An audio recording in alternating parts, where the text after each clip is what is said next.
Imagina que una amiga te invita a su casa con una sonrisa honesta, asegurándote que vive sola y que allí estarás a salvo. Entras sin desconfianza, cruzas el umbral y descubres que no estás sola. ¿Qué harías en ese instante? Escríbelo en los comentarios, porque lo que vas a escuchar es una historia basada en hechos reales, y solo al final entenderás cuán profundo puede ser el horror. México, años 70. Una década marcada por el crecimiento acelerado de las ciudades, la gente abandonando el campo para llenar los barrios obreros, y una violencia en aumento, alimentada por el narcotráfico naciente y un Estado incapaz de responder. En urbes como Monterrey, la policía apenas alcanzaba a lidiar con robos y peleas de cantina, mucho menos con crímenes que requerían investigaciones serias. En medio de ese clima de desigualdad y tensión, aparecieron ellos. Él, un hombre de mirada seca, manos acostumbradas al trabajo pesado y silencios cargados de ira. Ella, una joven de voz suave, sonrisa que inspiraba confianza y una habilidad inquietante para hacerse amiga de desconocidas. Nadie lo sabía aún, pero cuando se cruzaron, comenzó una de las alianzas criminales más oscuras de la historia mexicana. Miguel Duarte nació en 1945 en un barrio pobre de Monterrey, donde las casas eran de madera endeble y techos de lámina que resonaban con cada aguacero. Su padre trabajaba en una acerera, pero gastaba la mayor parte del salario en alcohol. Miguel creció viendo a su madre soportar insultos y golpes, noches en las que la mesa quedaba casi vacía porque el dinero nunca alcanzaba. Desde pequeño aprendió que el silencio podía ser una forma de sobrevivir, pero también entendió otra lección. La violencia siempre conseguía algo. A los 8 años ya era conocido en la colonia por romper botellas y lanzarlas contra otros niños. No jugaba, peleaba. A los 12 se escapaba de casa por semanas, dormía en talleres abandonados y sobrevivía robando en los mercados. La escuela nunca formó parte de su mundo. Solo conocía 2 códigos, el del trabajo duro y el de los golpes. Su primer empleo fijo lo consiguió en un taller mecánico, donde el olor a gasolina y aceite se impregnaba en su ropa. Allí empezó a construir la fuerza física que, con el tiempo, usaría de formas inimaginables. Laura Salgado, en cambio, nació en 1950 en un entorno distinto. Su padre era maestro de primaria, un hombre rígido, obsesionado con la disciplina. Su madre, enfermera, pasaba largas noches de guardia en el hospital. Laura creció rodeada de reglas estrictas, horarios para comer, estudiar y dormir. Aprendió a sonreír cuando tocaba, a callar cuando nadie le había pedido opinión. Pero detrás de esa obediencia se escondía una mente observadora, calculadora. Siendo adolescente, descubrió que podía manipular a los demás con gestos mínimos. Una mirada, un cumplido, una mentira pequeña. En la secundaria, mientras otras chicas buscaban amistad o romance, Laura experimentaba con algo diferente. Se acercaba a las compañeras más vulnerables, ganaba su confianza y luego las utilizaba para conseguir favores, tareas, regalos. Lo hacía con tanta discreción que casi nadie lo notaba. Y cuando la descubrían, se encogía de hombros con dulzura y decía, fue un malentendido. Nunca levantó sospechas reales. Cuando cumplió 19 años, conoció a Miguel. Fue en una cantina cerca del taller donde él trabajaba. Ella había salido con unas amigas y él estaba sentado solo con una cerveza en la mano, mirando el humo de los cigarrillos, como si detestara cada voz a su alrededor. Laura vio su aislamiento y lo eligió. Se acercó y le habló con naturalidad, y para sorpresa de muchos, Miguel respondió. No con entusiasmo, pero sí con atención. Lo que para los demás era un hombre rudo y antisocial, para Laura fue una oportunidad. Percibió en él una fuerza oscura, una rabia contenida que la atraía. Para Miguel, Laura fue la primera persona que no lo rechazó por sus silencios, ni lo juzgó por sus arranques de enojo. Ella lo escuchaba, le sonreía, lo hacía sentirse válido. Esa mezcla bastó para encender un vínculo inmediato. Pronto comenzaron a verse con frecuencia. Miguel la recogía en una motocicleta vieja que apenas funcionaba y la llevaba a recorrer colonias pobres, lejos del centro y de los bares ruidosos. Laura disfrutaba de esos paseos, no por el paisaje, sino por la sensación de control al estar junto a él, un hombre fuerte e impredecible que, al mismo tiempo, dependía de ella para sentirse comprendido. Con el tiempo, su relación se volvió inseparable. Se mudaron juntos a una casita en las afueras de Monterrey, una construcción gris rodeada de talleres y lotes baldíos. Ahí empezó a formarse una intimidad retorcida. Miguel le confesaba sus pensamientos más oscuros, el odio hacia las mujeres que lo habían rechazado, las fantasías de dominación que lo acompañaban desde joven. Laura no se apartó. Al contrario, escuchaba con fascinación. Fue en esas conversaciones donde encontraron un punto de unión, la idea de que podían compartir sus deseos sin límites, sin miedo a ser juzgados. Miguel aportaba la fuerza, Laura, la capacidad de mentir, de tender trampas. Esa combinación, aunque ninguno lo dijera en voz alta todavía, era el inicio de algo más siniestro. Los diálogos sobre lo que harían si tuvieran a alguien a su merced dejaron de ser simples fantasías para convertirse en planes cada vez más detallados. Miguel hablaba de cuerdas, encierros y castigos. Laura hablaba de sonrisas, de confianza, de invitar a alguien con la excusa de un café o una noche de compañía. Era un rompecabezas que se armaba pieza por pieza. En 1972, apenas 3 años después de conocerse, ya habían sellado un pacto implícito. No solo serían pareja en lo cotidiano, sino cómplices en un juego peligroso. Lo que comenzó como confesiones susurradas en la oscuridad de un cuarto, terminaría poco después convirtiéndose en crímenes que paralizarían a una ciudad entera. En 1973, la rutina de Miguel y Laura ya no era la de una pareja cualquiera, aunque para los vecinos parecían solo un matrimonio joven tratando de salir adelante en un barrio obrero. Dentro de su casa germinaba un plan tenebroso. Las conversaciones nocturnas se habían transformado en ensayos. Laura inventaba excusas, Miguel probaba cuerdas y candados viejos que traía del taller. Todo parecía un juego privado hasta que decidieron dar el primer paso. La oportunidad apareció en un mercado popular de Monterrey. Laura solía caminar sola, con un vestido sencillo y un bolso de imitación en el hombro. Era cálida, habladora. Aquella tarde se acercó a una estudiante que esperaba el autobús con los brazos repletos de libros. ¿También vas hacia San Nicolás?, preguntó Laura con naturalidad. La muchacha, llamada Elena, asintió. La charla fue breve. El cansancio de las clases, lo peligroso que era regresar sola de noche, el miedo a las calles oscuras. Laura, como quien ofrece un gesto amable, dijo: «Yo vivo cerca. Si quieres, puedes esperar en mi casa y luego le pido a mi esposo que te acerque». Elena aceptó.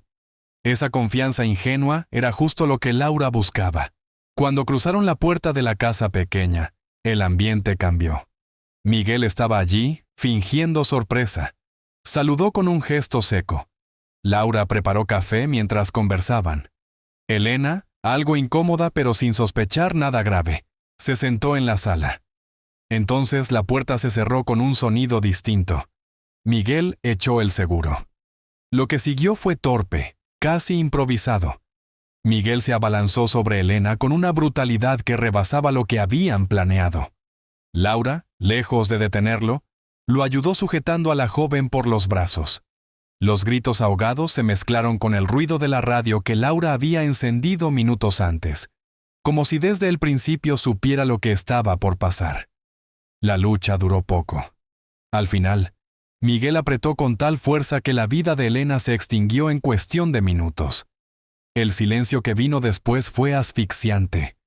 El cuerpo inmóvil en el piso parecía acusarlos. Miguel respiraba agitado, con las manos manchadas. Laura, en cambio, lo miraba con una calma perturbadora. «Ya está», murmuró, como si hubieran cruzado una línea sin retorno. Pero lo más difícil apenas comenzaba. No sabían qué hacer con el cadáver. Pasaron horas discutiendo hasta que Miguel propuso envolverlo en una lona del taller y cargarlo en la motocicleta. De madrugada condujeron hasta las orillas del río Santa Catarina y lo dejaron entre basura y piedras. El agua terminó arrastrando el cuerpo. Los días siguientes fueron de tensión. Laura temía que alguien hubiese visto entrar a Elena en la casa. Miguel evitaba las miradas de sus compañeros en el taller. Pero cuando pasaron semanas y no ocurrió nada, la ansiedad se transformó en otra cosa, una peligrosa sensación de poder. Habían matado, y nada les había pasado. El segundo intento llegó poco después. Laura perfeccionó su método. Ya no invitaba a las chicas de inmediato. Primero las veía varias veces, las saludaba, generaba confianza. Una de ellas fue Rosa, una joven que trabajaba en una tienda de ropa. Laura la visitaba con frecuencia, le compraba cosas pequeñas y le contaba que vivía prácticamente sola porque su marido viajaba mucho. De esa charla salió una invitación aparentemente inocente. ¿Por qué no vienes un día a tomar un café conmigo después del trabajo? Rosa aceptó. Esta vez todo estaba mejor planeado. Miguel había reforzado cerraduras y comprado una cuerda nueva. Cuando Rosa entró, la escena se repitió. Charla breve, ambiente relajado y, de pronto, la aparición de Miguel. El ataque fue más rápido, más seguro. Laura sujetaba, Miguel ejecutaba. El final fue brutal, pero ya no se trataba solo de matar. Miguel comenzó a desatar una parte de sí mismo que había mantenido contenida durante años. Usaba el cuerpo de la víctima después de quitarle la vida con una violencia que Laura observaba sin apartar la mirada. No solo lo toleraba, parecía disfrutar del dominio total que ejercían sobre alguien que horas antes confiaba en ella. El destino de Rosa fue distinto al de Elena. No repitieron la estrategia del río. Miguel decidió enterrarla cerca de un taller abandonado, en un terreno baldío a donde casi nadie se acercaba.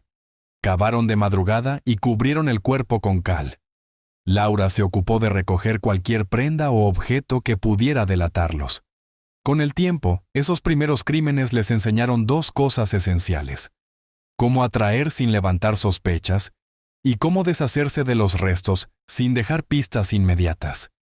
Cada asesinato era una lección macabra, una práctica que pulían como si fuera un oficio. Para 1974, la pareja había matado al menos a 3 mujeres. Ninguno de esos casos apareció en los periódicos como homicidio. Las desapariciones se atribuían a fugas, secuestros, migraciones. Nadie hablaba de un patrón. Nadie imaginaba que detrás de esas jóvenes ausentes estaba una pareja que, tras una apariencia de normalidad, perfeccionaba el arte de cazar. Para 1975, Laura y Miguel ya no eran improvisados. Los primeros asesinatos, caóticos y llenos de errores, se habían convertido en lecciones fríamente analizadas. Evaluaban cada paso. ¿Qué funcionó? ¿Qué había que cambiar? ¿Qué podían perfeccionar para reducir riesgos? Poco a poco construyeron un verdadero sistema de cacería. Laura era el rostro visible de la trampa. Su misión consistía en elegir cuidadosamente a las víctimas, mujeres jóvenes, solas, muchas de ellas estudiantes o trabajadoras que regresaban tarde a casa. Sabía dónde encontrarlas. Paradas de autobús en barrios populares, mercados llenos donde una plática casual pasaba desapercibida, plazas donde las muchachas esperaban a sus amigas. No elegía al azar. Observaba durante días o semanas, buscaba señales, timidez, exceso de confianza, aislamiento. Si una chica parecía insegura o acostumbrada a caminar sola, se convertía en un posible objetivo. Laura se acercaba con una sonrisa sincera y frases sencillas como: «También vas hacia el centro» o «Te he visto varias veces por aquí». Ese era el inicio de una amistad falsa. Luego venía la insistencia discreta. Laura se mostraba como una mujer amable, casi protectora, que entendía los miedos de otras jóvenes. Les contaba historias inventadas, que su esposo trabajaba fuera y ella vivía sola, que le daba miedo volver a casa de noche, que agradecía tener compañía. Así iba sembrando poco a poco la idea de una visita. Ven a mi casa un día, tomamos café, escuchamos música. No es grande, pero es tranquila. Cuando la víctima aceptaba, Laura sabía que la parte más difícil estaba hecha. Solo quedaba llevarla hasta la puerta. Mientras tanto, Miguel había convertido la casa en una especie de celda disfrazada. Había reforzado las cerraduras y añadido un cerrojo interno en la entrada. En las ventanas colocó cortinas pesadas que impedían ver hacia adentro. En una habitación que antes usaban como bodega, instaló ganchos de metal en la pared y colgó cuerdas discretamente detrás de un armario. Del taller obtenía cadenas, herramientas y solventes sin despertar sospechas. El ritual casi siempre se repetía de la misma forma. Laura y la víctima entraban. Miguel esperaba en la sala o en la cocina fingiendo indiferencia.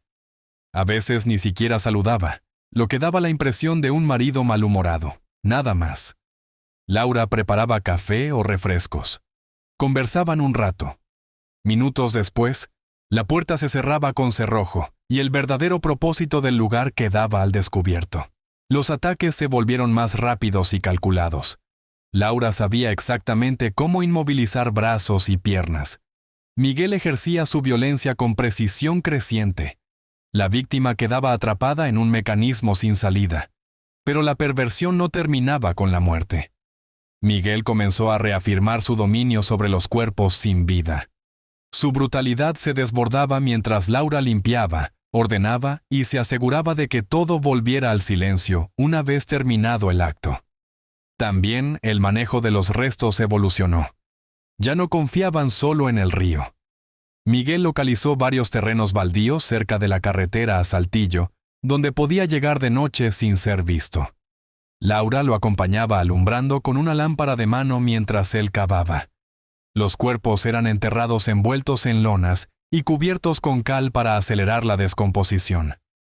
En otros casos desmembraban a la víctima y distribuían las partes en distintos puntos para dificultar el hallazgo. La rutina se transformó en hábito. De día, Laura salía siempre con una sonrisa amable, siempre buscando a la próxima amiga. Miguel la esperaba en casa ajustando herramientas, afilando cuchillos, preparando la guarida. Al caer la noche, la trampa se cerraba. Entre 1975 y 1977, al menos 8 mujeres desaparecieron en circunstancias similares. Ninguna fue vinculada oficialmente a la pareja. La policía archivaba los casos como secuestros o desapariciones voluntarias. Las familias reclamaban, pero sus voces se perdían en medio de la crisis de seguridad. Nadie sospechaba de la pareja callada que vivía en aquella pequeña casa de Monterrey. Lo más inquietante era la sincronía con la que actuaban. Miguel y Laura casi no necesitaban palabras durante los ataques. Cada uno conocía su papel. Era una especie de danza macabra, una coreografía de violencia que perfeccionaban con cada crimen. Para ellos ya no era un experimento, era su forma de vida, y lo peor aún estaba por venir. Entre 1977 y 1979, la violencia de Miguel y Laura alcanzó un nivel sin retorno. Lo que había empezado como una serie de intentos torpes se convirtió en una maquinaria de muerte que parecía no detenerse. Cada mes desaparecía al menos una mujer en Monterrey o en sus alrededores. Aunque la prensa comenzaba a notar un patrón inquietante, las autoridades seguían tratando los casos como sucesos aislados. Miguel se hacía cada vez más audaz. Ya no se conformaba con la rapidez de los primeros ataques. Ahora disfrutaba prolongar el sufrimiento, estirar las horas, probar nuevas formas de dominación. Había aprendido a usar los ganchos del cuarto trasero para mantener a las víctimas de pie, inmovilizadas, mientras descargaba sobre ellas una mezcla de odio y deseo. Laura, lejos de frenarlo, se convirtió en su cómplice más activa. Lo ayudaba a atar, lo alentaba con palabras suaves, limpiaba la sangre con frialdad casi clínica. Para ella, las víctimas no eran personas, sino piezas de un juego siniestro. En más de una ocasión, mientras Miguel satisfacía su violencia, Laura se acercaba a la víctima y le susurraba frases cargadas de crueldad. «No debiste confiar en mí», o «Así terminan las que creen en extraños». Esa tortura psicológica era su forma personal de participar, un disfrute distinto pero igual de oscuro. Los métodos para deshacerse de los cuerpos también cambiaron. Miguel empezó a usar ácidos y químicos que robaba del taller. A veces intentaba disolver partes de los cuerpos, otras los quemaba en barriles improvisados detrás de la casa. Laura recogía los restos y los repartía en bolsas de basura que arrojaban en diferentes puntos de la ciudad. Cada crimen se volvía un laboratorio de horrores. El número de víctimas llegó a ser tan alto que la pareja perdió la cuenta exacta.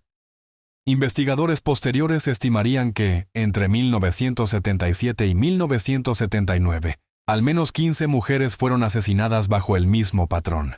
Todas jóvenes, todas engañadas con la misma promesa de amistad, todas atrapadas en la misma casa. La comunidad empezó a murmurar. En las colonias cercanas se hablaba de muchachas que nunca volvían. Las madres advertían a sus hijas que no aceptaran invitaciones de desconocidos. En los mercados, las voces bajaban el tono cuando alguien mencionaba las desapariciones. Había miedo, pero también una especie de resignación. En un país donde la violencia era diaria, un caso más parecía perderse en el ruido. Miguel, sin embargo, no sentía temor. Al contrario, el peligro lo excitaba. En varias ocasiones salía a beber después de un crimen, todavía con las manos oliendo a gasolina y sangre, como si desafiara al mundo a descubrirlo. Laura perfeccionaba su papel social, siempre amable, dispuesta a ayudar a las vecinas. Nadie sospechaba que, detrás de esa máscara de cortesía, había una mujer que participaba activamente en la máquina de muerte. Uno de los casos más recordados fue el de Patricia López, una joven de 19 años que trabajaba en una panadería. Laura la visitó varias veces comprando pan con una sonrisa, preguntándole por su vida, haciéndose su amiga. Patricia confiaba en ella al punto de contarle que soñaba con estudiar enfermería. Una tarde, Laura le dijo: «¿Por qué no vienes a mi casa? Podemos platicar tranquilas. Tengo café y un pastel». Patricia aceptó sin dudar. Fue la última vez que la vieron con vida. El cuerpo apareció semanas después en un terreno baldío, irreconocible por la cal y el fuego. Solo una pulsera que llevaba permitió a su madre identificarla. La noticia sacudió la colonia. Por primera vez, la prensa habló de un posible asesino serial en Monterrey. La policía, sin embargo, minimizó el asunto. «No hay pruebas de que los casos estén relacionados», dijeron. Mientras tanto, en la casa de Miguel y Laura, el horror continuaba. Cada crimen los unía más, como si su relación dependiera de ese secreto compartido. En la intimidad, hablaban de las víctimas como trofeos, como recuerdos que fortalecían su vínculo. Para ellos, el amor no se medía en caricias, sino en complicidad de sangre. Al final de la década se encontraban en la cúspide de su monstruosidad. Nadie los señalaba, y esa impunidad alimentaba la idea de que eran intocables. Pero el silencio de la ciudad no duraría para siempre. A finales de 1979, la impunidad de Miguel y Laura empezó a resquebrajarse. Durante años habían afinado su sistema hasta hacerlo casi perfecto. Sin embargo, como suele ocurrir en cadenas largas de crímenes, los errores comenzaron a filtrarse en la rutina. El primer indicio nació en su propia calle. Una vecina, doña Mercedes, solía regar sus plantas de madrugada. Una noche escuchó lo que describió como gritos ahogados, como de alguien intentando pedir ayuda con la boca tapada. Pensó en un asalto, pero no se atrevió a denunciar. Comentó lo sucedido con otra vecina y pronto los rumores crecieron. «En esa casa pasa algo raro», decían en voz baja. Laura, con su habilidad habitual, intentó apagar las sospechas. Llevaba pasteles a las vecinas, hablaba de lo difícil que estaba la situación en el barrio y hasta se mostraba preocupada por la inseguridad. Su sonrisa desarmaba, pero los murmullos no desaparecieron del todo. El segundo error fue más evidente. En un lote cercano, unos niños encontraron un zapato de mujer semienterrado. Lo llevaron a sus padres, quienes lo asociaron con una de las desaparecidas y avisaron a la policía. Los agentes revisaron el terreno, pero de forma superficial, sin encontrar más restos. El caso se cerró rápido, como si nadie quisiera mirar más profundo. La tercera señal fue la más peligrosa. Una noche, Miguel había bebido demasiado y perdió el control durante uno de los ataques. Los gritos fueron tan fuertes que ni la radio ni las cortinas lograron disimularlos. Un vecino golpeó la puerta preguntando si todo estaba bien. Laura salió fingiendo calma y dijo que su esposo estaba enfermo, que tenía fiebre y deliraba. El vecino se retiró con dudas, pero la sospecha ya estaba sembrada. En Monterrey, la prensa local intensificaba los reportajes sobre mujeres desaparecidas. Algunos periodistas hablaban de un monstruo rondando la ciudad. Aunque la policía insistía en que se trataba de casos aislados, la coincidencia en tiempo y lugar era difícil de ignorar. Se organizaron pequeñas marchas, familias que exigían justicia, pero sus reclamos chocaban con la corrupción y la falta de recursos. Miguel, cada vez más confiado, subestimaba el riesgo. Decía que nadie se atrevería a señalar a una pareja aparentemente normal. Laura, en cambio, empezaba a ver las grietas. Notaba las miradas largas de los vecinos, las preguntas incómodas, los silencios. Sabía que su papel de esposa amable no resistiría para siempre si seguían cometiendo errores. Uno de los episodios más delicados ocurrió con Verónica García, una joven secretaria que Laura atrapó con la misma estrategia de siempre. Pláticas en la parada del autobús, confesiones inventadas, invitación al café. El crimen fue brutal, pero Miguel dejó un rastro evidente. El bolso de Verónica quedó olvidado en un rincón de la sala. Al día siguiente, Laura lo quemó en un barril detrás de la casa. Sin embargo, una vecina vio el humo y comentó lo extraño que era que quemaran cosas tan seguido. Ese mismo mes apareció un cuerpo en el río Santa Catarina, parcialmente descompuesto pero identificable por la ropa. Era la primera vez que la policía tenía un cadáver ligado claramente a una desaparecida. Los titulares hablaron de una ola de feminicidios en Monterrey. La palabra feminicidio apenas empezaba a escucharse en México, pero ya pesaba como advertencia. La presión social aumentó. Los periódicos publicaban fotografías de las mujeres desaparecidas, estudiantes, trabajadoras, vendedoras de mercado. Sus rostros jóvenes y sonrientes llenaban las páginas. La gente comentaba que había algo sistemático detrás, aunque nadie alcanzaba a imaginar que el monstruo tenía dos caras, la de un mecánico callado y la de una mujer sonriente. Los errores de la pareja se hacían más visibles, pero lo que realmente acabaría con su impunidad no vendría de la policía ni de los vecinos, sino de una víctima que lograría escapar y contar lo que vio. El año de 1980 marcó un giro definitivo en la historia de Miguel y Laura. Hasta entonces, habían vivido entre rumores controlables y sospechas dispersas, protegidos por una policía corrupta y por la aparente normalidad de su vida en pareja. Todo se vino abajo con la desaparición de Mariana Torres, una estudiante de 20 años que trabajaba medio tiempo en una librería del centro. Mariana no era como muchas de las víctimas anteriores. Su familia pertenecía a la clase media, tenía contactos en la universidad y amistades en la prensa local. Cuando desapareció al salir de su turno nocturno, la reacción fue inmediata. Denuncias públicas, entrevistas en radio, protestas frente a la comandancia. Por primera vez, no se podía archivar la desaparición de una joven como un asunto doméstico o una fuga voluntaria. La presión mediática obligó a la policía a investigar en serio. Los agentes reconstruyeron los últimos movimientos de Mariana.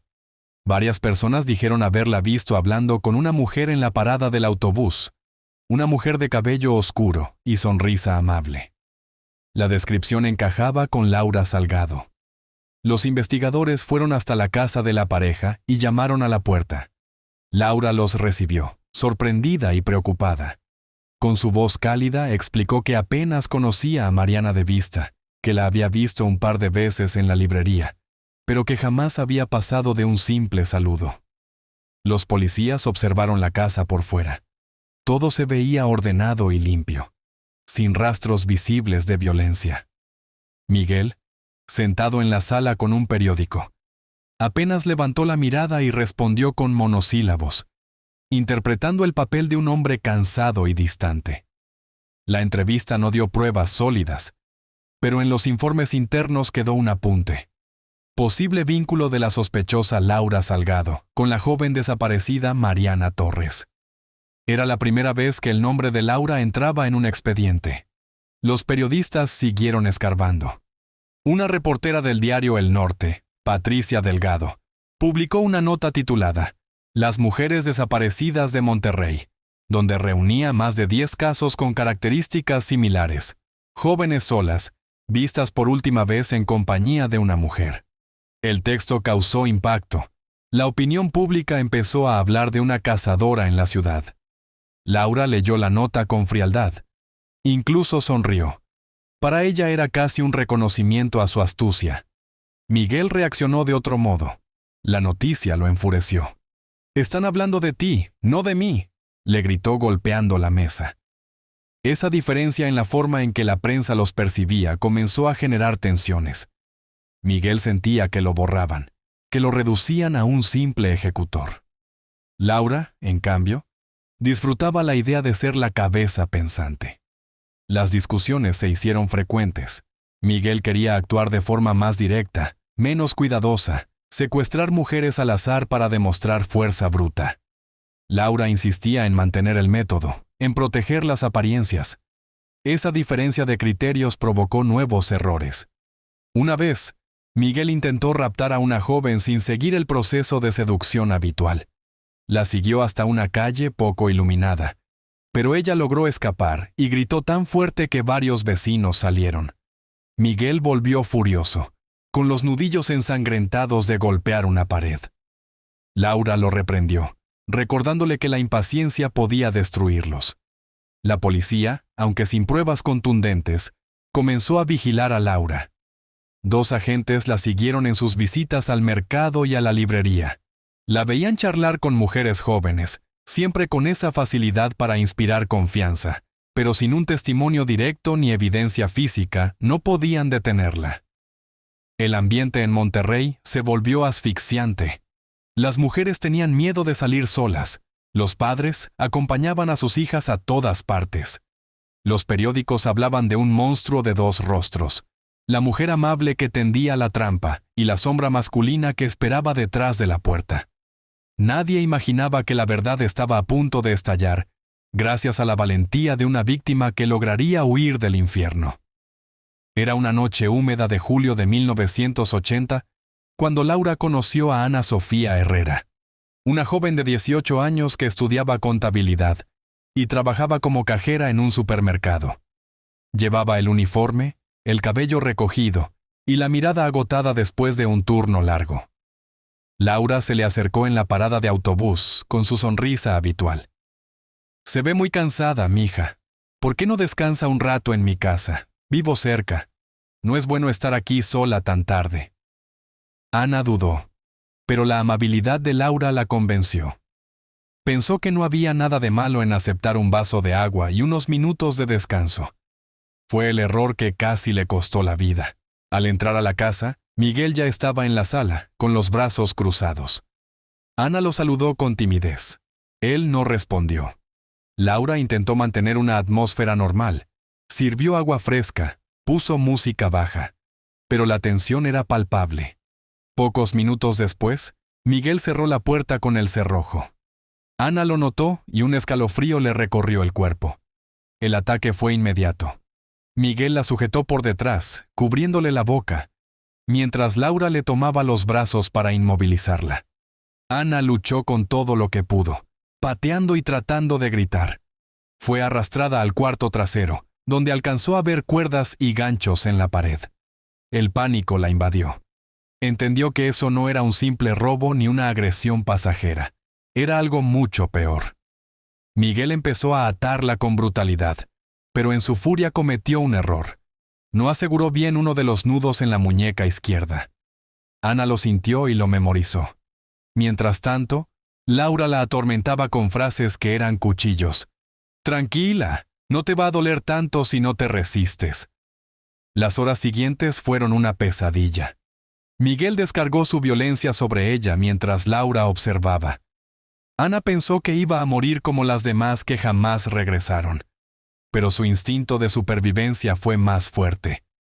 Fingió desmayarse, respirando apenas, hasta que Miguel se apartó un momento para beber algo. Laura salió al baño. Ese fue el instante que necesitaba. Con un esfuerzo desesperado, Ana logró liberar la mano izquierda. El dolor de la cuerda incrustada en la piel era insoportable, pero no se detuvo. Se soltó y corrió hacia la puerta principal. Miguel escuchó el ruido y la persiguió furioso. Ana alcanzó a abrir el cerrojo y salió a la calle descalza, sangrando y con el vestido roto.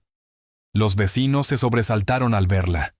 Ana gritaba: «¡Ayúdenme! ¡Me quieren matar!». Doña Mercedes, la misma que había sospechado meses antes, corrió a auxiliarla. Varios hombres salieron con palos y machetes. Miguel, al ver la multitud, se replegó hacia la casa. Laura apareció en la puerta fingiendo confusión, diciendo que la chica estaba loca. Pero ya era tarde. La prueba estaba viva, llorando y sangrando en brazos de los vecinos. La policía llegó poco después, alertada por las llamadas desesperadas. Ana fue llevada al hospital, donde contó todo con detalles aterradores. La mujer que la había engañado con amabilidad, el hombre que la golpeó, la habitación con ganchos y cuerdas. Su testimonio fue contundente. Esa misma noche, la casa de Miguel y Laura fue rodeada por patrullas. La pareja fue arrestada, aunque Miguel intentó resistirse y casi recibe un disparo. Dentro de la vivienda, los agentes encontraron exactamente lo que Ana había descrito: sogas manchadas de sangre, ropa de mujer, objetos personales que podrían ser de otras víctimas. El olor en el cuarto trasero hablaba por sí solo. La noticia se propagó de inmediato. Los periódicos titularon al día siguiente: «Cae pareja de asesinos en Monterrey».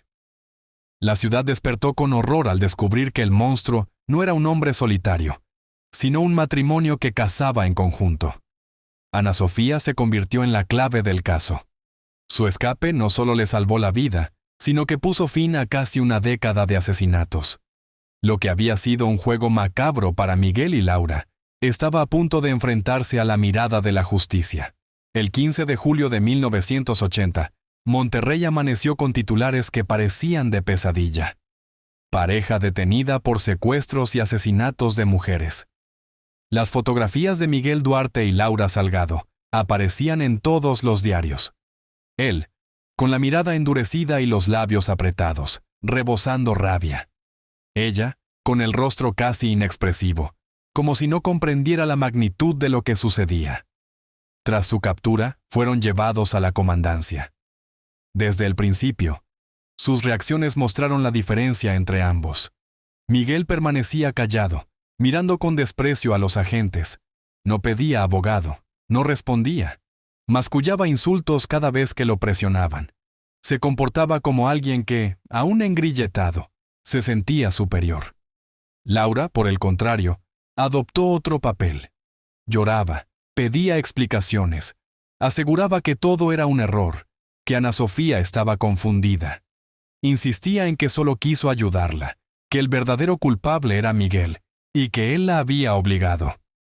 Los investigadores, acostumbrados a casos de violencia doméstica, reconocieron de inmediato la estrategia: victimizarse para generar compasión. El interrogatorio fue largo. Ana Sofía, todavía hospitalizada, había dado un relato detallado que coincidía con lo encontrado en la casa. Las pruebas eran contundentes: restos de sangre en las cuerdas, prendas de mujeres desaparecidas, joyas escondidas en un cajón.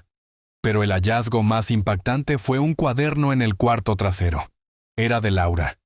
En él estaban anotados nombres, fechas y pequeños detalles de varias mujeres.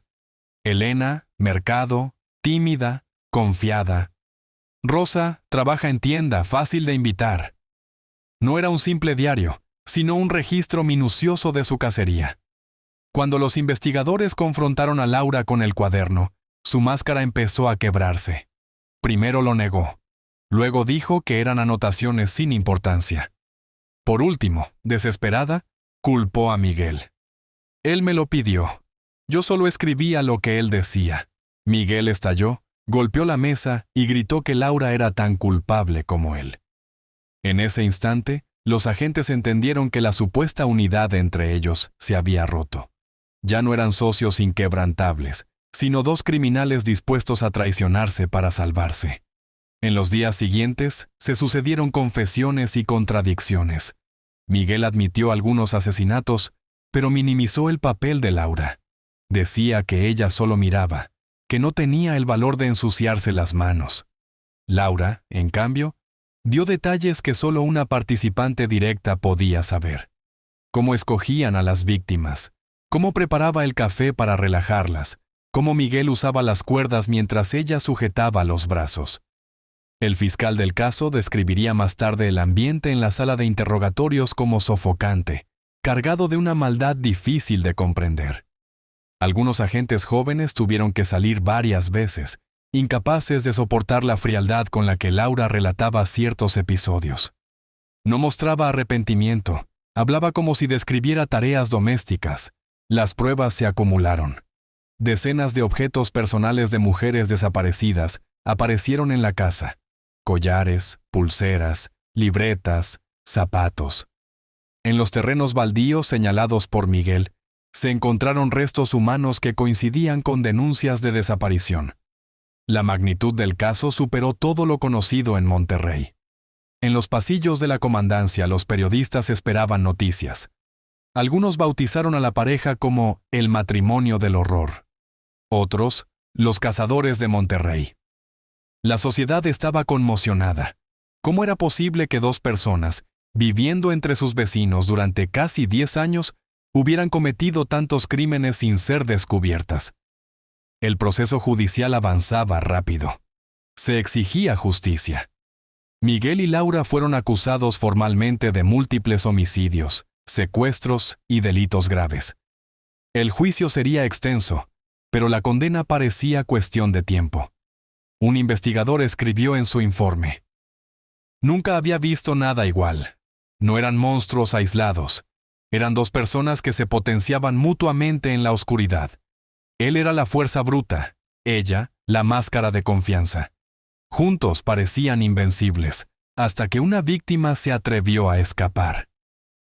El juicio contra Miguel Duarte y Laura Salgado comenzó en noviembre de 1980 en Monterrey y se convirtió en uno de los procesos más mediáticos de la historia criminal del país. Durante semanas, la sala estuvo llena. Familiares de víctimas, periodistas, curiosos, estudiantes de derecho. Los testimonios estremecieron a todos. Ana Sofía Herrera, con la voz quebrada pero firme, contó cómo había sido engañada por Laura y cómo Miguel la había sometido. Describió los ganchos, las cuerdas, el olor a sangre, las frases que Laura le susurraba. La sala se quedó en silencio. A lo largo del proceso se presentaron pruebas materiales abrumadoras. Pertenencias de al menos 12 mujeres encontradas en la casa, restos óseos en terrenos baldíos y junto al río Santa Catarina. Y sobre todo el cuaderno de Laura, que se convirtió en la pieza central del caso, un registro macabro de la casa. Miguel se mostró desafiante en todo momento. Llegaba con camisa blanca arrugada y pantalón oscuro. Interrumpía a los testigos con insultos, negaba las acusaciones y decía que todo era una conspiración. Varias veces los guardias tuvieron que sacarlo de la sala por sus amenazas y gritos. Para él, el juicio era una farsa. Nunca aceptó su culpa. Laura, en contraste, mantuvo una postura más calculada. Lloraba en momentos precisos. Aseguraba que Miguel la había manipulado, que el amor la cegó y que no tuvo opción. Pero cada vez que los fiscales mostraban pruebas concretas, su cuaderno, las joyas en su tocador, los testimonios de las familias. Su voz se quebraba y sus explicaciones se derrumbaban. El momento más impactante llegó cuando la madre de Patricia López, una de las víctimas, se levantó en plena audiencia y gritó frente a Laura: «Tú la mataste, tú la engañaste con tu sonrisa». La sala se llenó de llanto y reclamos. Laura agachó la cabeza, incapaz de sostener esa mirada. Tras semanas de testimonios y alegatos, el veredicto fue claro. Miguel Duarte fue declarado culpable de múltiples homicidios y violaciones, y condenado a la pena de muerte por fusilamiento, la sanción todavía vigente en aquella época para crímenes atroces. Laura Salgado, aunque muchos pedían la misma pena, recibió cadena perpetua. El tribunal consideró que, aunque ella no ejecutaba con la misma violencia, su participación y manipulación eran innegables. La sentencia fue recibida con aplausos en la sala, aunque para las familias nunca sería suficiente. Muchos seguían preguntándose cuántas mujeres habían sido realmente asesinadas, pues el número exacto jamás pudo establecerse. La ejecución de Miguel se llevó a cabo en 1982. Murió gritando insultos al tribunal, sin mostrar arrepentimiento. Según reportaron los periódicos, sus últimas palabras fueron para Laura: «Tú y yo fuimos uno. Aunque muera, siempre serás mía». Laura fue trasladada a una prisión de mujeres en el estado de Tamaulipas. Allí pasó el resto de su vida, envejeciendo entre muros. Nunca admitió su culpa. En entrevistas concedidas a periodistas en los años 90, decía que todo había sido un juego del destino, y que ella era una víctima de las circunstancias. Sin embargo, sus ojos brillaban con un destello de orgullo cada vez que mencionaba a Miguel. El caso de Miguel y Laura se convirtió en una advertencia sombría para la sociedad mexicana. Durante décadas, criminólogos lo estudiaron como ejemplo de paromicidio. Dos personas que, quizá incapaces de cometer tales actos por separado, se refuerzan una a la otra hasta construir una maquinaria de muerte. Las familias de las víctimas nunca encontraron consuelo verdadero. Cada aniversario de las desapariciones se organizaban pequeñas vigilias con velas frente a la antigua casa de la pareja, que finalmente fue demolida para intentar borrar el recuerdo del horror. Pero el eco de lo ocurrido siguió vivo en Monterrey, como un fantasma que recordaba a todos que la confianza puede convertirse en un arma mortal. La historia terminó en los tribunales, pero las cicatrices quedaron en cada familia y en cada mujer que aprendió a desconfiar de una sonrisa amable. Porque Miguel y Laura demostraron algo terrible, que el mal no siempre se esconde en callejones oscuros, sino a veces detrás de la sonrisa de una vecina y de la mirada aparentemente tranquila de un hombre cualquiera.